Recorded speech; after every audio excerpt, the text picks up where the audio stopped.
At 95, Clint Eastwood finally reveals the truth about Rob Reiner. What did Clint Eastwood finally reveal about Rob Reiner after 7 decades in Hollywood?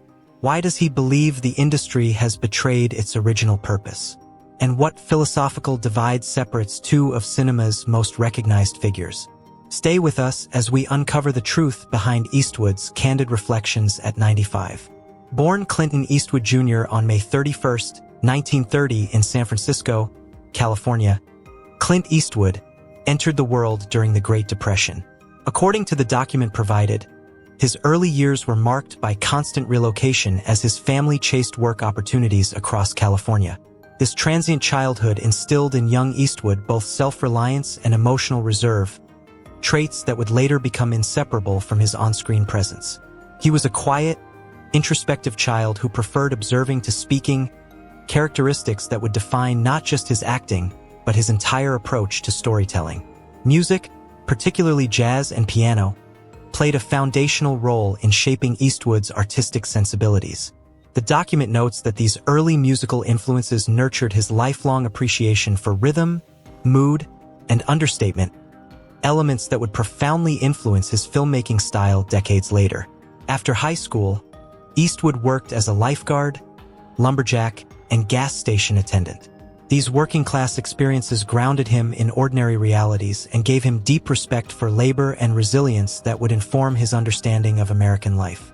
His path to acting was neither immediate nor certain. It emerged gradually, almost accidentally, after his discharge from the U.S. Army when he began exploring Hollywood opportunities. The document reveals that Eastwood's early acting career was defined by rejection and uncertainty. Universal Pictures signed him in the mid-1950s but quickly dismissed him after bit parts failed to impress executives who criticized his looks, voice, and perceived lack of charisma. Rather than crushing his spirit, these setbacks hardened his resolve. He continued studying acting, taking small roles, and patiently waiting for an opportunity that would allow him to grow rather than conform. Here's the first hook that keeps you watching. What single decision transformed Eastwood from a rejected actor into an international icon who would revolutionize cinema? The answer came in 1959 with the television series Rawhide, where Eastwood was cast as Rowdy Yates. According to the document, this role provided 8 seasons of steady work and visibility, along with financial stability and recognition. However, Eastwood felt creatively constrained and sought more complex material.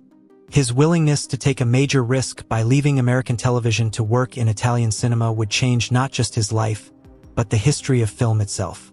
In the mid-1960s, Eastwood accepted a modestly paid role in Sergio Leone's Dollars trilogy. A Fistful of Dollars, For a Few Dollars More, and The Good, the Bad, and the Ugly. The document emphasizes that these films revolutionized the Western genre and introduced Eastwood's iconic man with no-name character. A laconic, morally ambiguous anti-hero whose minimal dialogue and piercing gaze conveyed volumes. His performance redefined masculinity on screen through restraint, presence, and implication rather than flamboyance or verbosity.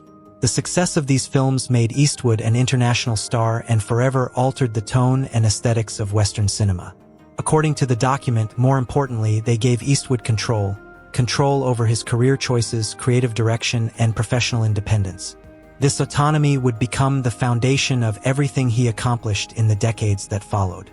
Returning to Hollywood in the late 1960s and 1970s, Eastwood became one of the industry's most bankable stars. Films such as Dirty Harry cemented his image as a tough, uncompromising enforcer of justice. The character of Harry Callahan sparked intense debate, praised by some as reflecting public frustration with crime and criticized by others as emblematic of authoritarianism.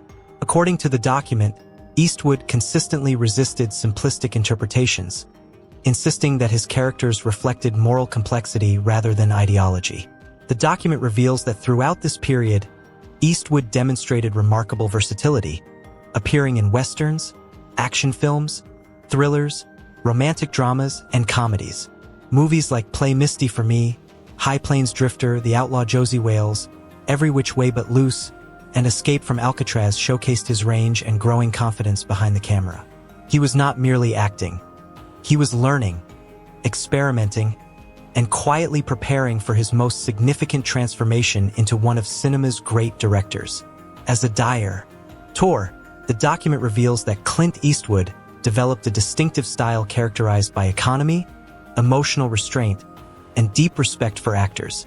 He favored minimal takes, natural lighting, and understated storytelling, allowing performances to breathe and stories to unfold without excess. His films often explored themes of aging, regret, redemption, violence, and moral consequence, subjects rarely treated with such nuance in mainstream cinema. His directorial achievements reached a pinnacle with Unforgiven in 1992, a revisionist Western that dismantled the myths of heroism and violence that had defined the genre. According to the document, the film earned Eastwood Academy Awards for Best Director and Best Picture, firmly establishing him as one of the great filmmakers of his generation. He followed this triumph with an extraordinary run of critically acclaimed films including Mystic River, $1 Million Baby, Letters from Iwo Jima, Gran Torino, Changeling, and American Sniper. The document reveals that Eastwood's acclaim extends far beyond Hollywood. He has been honored with 3 César Awards, one of Europe's most prestigious film distinctions, reflecting the deep respect he commands within the international cinematic community. In recognition of his profound influence on American film culture, he was also awarded the American Film Institute's Life Achievement Award, a tribute reserved for artists whose work has fundamentally shaped the identity and evolution of cinema in the United States. Here's your second hook. What did Eastwood reveal about Rob Reiner that exposes Hollywood's transformation? At 95, Clint Eastwood speaks with the clarity that comes only from having lived a full creative life unburdened by the need to please. The document states that when asked about Rob Reiner, Eastwood does not speak with bitterness or hostility.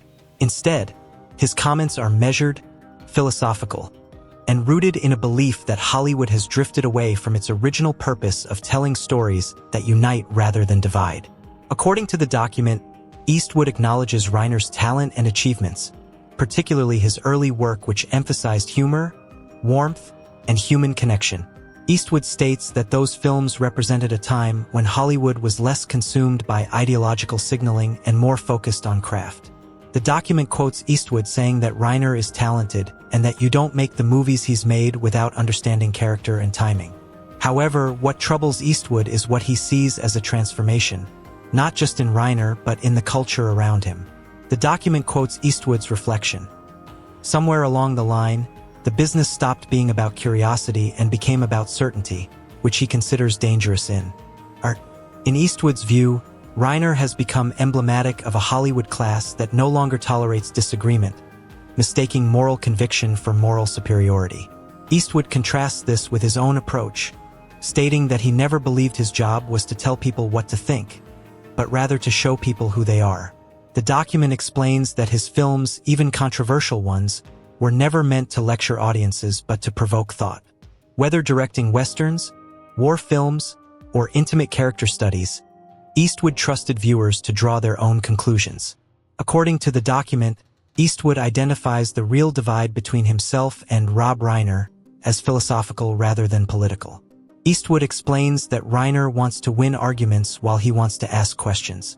He argues that Hollywood once thrived on creative friction, where artists with wildly different worldviews collaborated without demanding ideological conformity. Today, Eastwood believes that spirit has eroded.